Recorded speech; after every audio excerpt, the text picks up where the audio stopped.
Hello? Hey girl!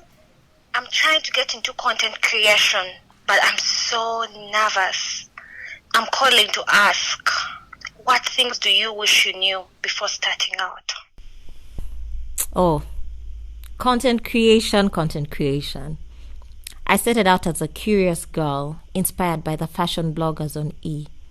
The only thing I knew that I loved fashion and creating, and that creating a fashion blog would be a fun experience. But if anyone told me the world would be what it is today, I would have said that's impossible. But that's probably one of the best decisions I've made. Start with what you have. If you have a phone with a camera, start with that. If you have a computer and you'd want to record a podcast, start with that. Don't wait until you have proper equipment. The earlier you start, the better, because the learning curve is big. Plus, people enjoy seeing growth. So give yourself room to grow. You girl, you're screaming. It's more hard work than passion. When I started out, I thought my passion for style would take me through, and that was a big lie. You need so many other skills to bring your passion to life. Photography skills, copywriting skills, editing skills, social media skills, and all these take time and hard work to learn. But the good news is, whatever you practice, you will improve. You don't have to be on all platforms. Determine which platform feels easy for you to show up and to create consistently. Choose a place where you feel ready to engage and show up without having a million excuses on why you'll need to take 60 days to get started. And start with just that one.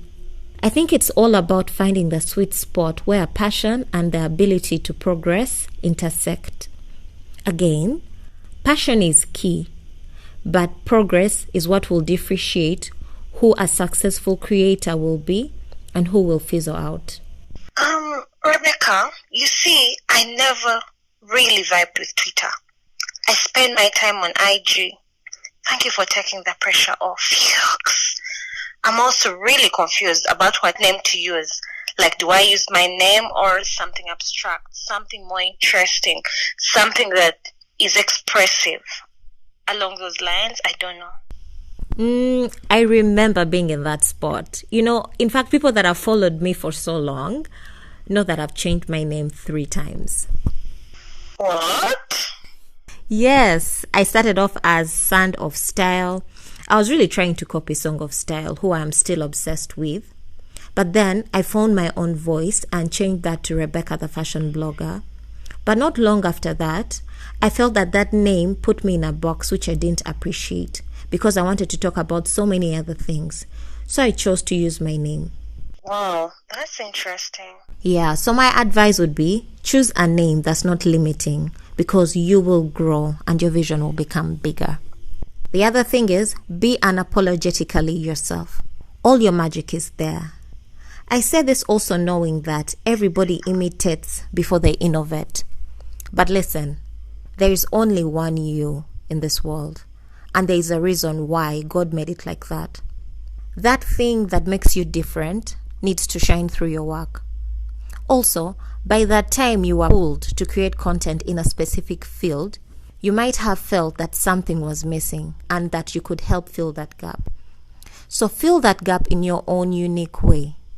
It took me so long to understand this because I was always afraid of my uniqueness. I wanted to belong so badly, but I finally accepted my quirks and I now feel more aligned than I've ever felt my entire life. Focus on content more than anything else. No lie. A strong social media presence matters, but you are a content creator first. So if you focus on putting out good quality content consistently, your social media presence will grow eventually. Also, as a content creator, brands want to leverage your creativity more than numbers. So you should focus on pushing yourself creatively. I have noticed that when I put out good quality content consistently, that has helped me grow more than when I put up mediocre content every day or exceptional content once in a blue moon. Batch create. Hold up, what's that? That means creating in chunks.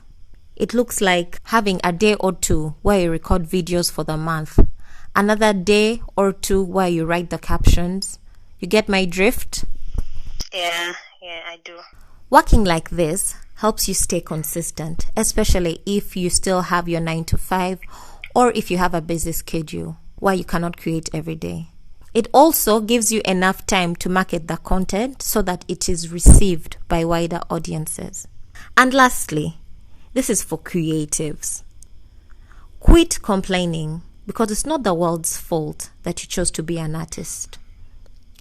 I've noticed that when you want success quickly as an artist, your mind shrinks and you focus a lot on what's not going well. But the truth is, creating things is difficult. That's why not everybody is doing it. But then again, the world does not depend on it. The world is not going to go into crisis because you didn't put out a song, you didn't put out content or a book. I know it can really be painful when your craft is not well received after putting in a lot of work. But Liz Gilbert says, every time you complain, you're chasing away inspiration. I have found that being able to create is a gift, an enjoyable gift, and I would be miserable if I didn't get to create. So that's where I put all my energy. And another thing, you should remember that the same way you are entitled to share your truths through your work as a creative, others are entitled to share their opinions about your work because you have put it out there. So don't give it too much thought. Focus on the enjoyable part, which is creating. Thank you. Send my love to Tish. Thank you so much. Bye.